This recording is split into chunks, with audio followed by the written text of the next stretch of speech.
Hola, me llamo Alejandro, vivo en Ricla y estos son mis motivos para oponerme al trasvase del Jalón.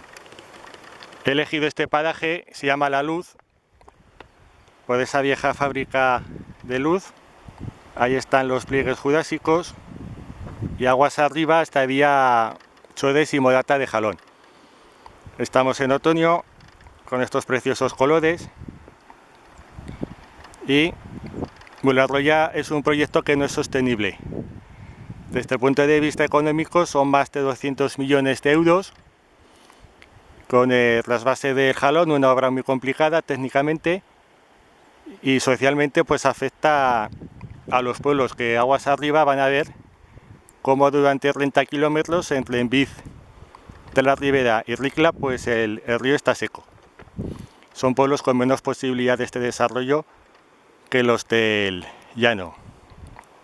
Y medioambientalmente pues hay que imaginarse pues estos parajes que son zona protegida, hay que imaginárselos sin agua.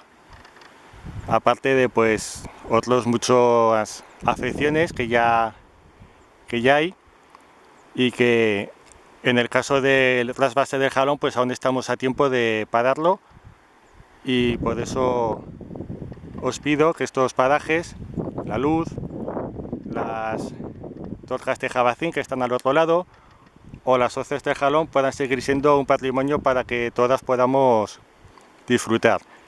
Estamos a tiempo de pararlo y por eso os pido que colaboréis en esta campaña. Gracias.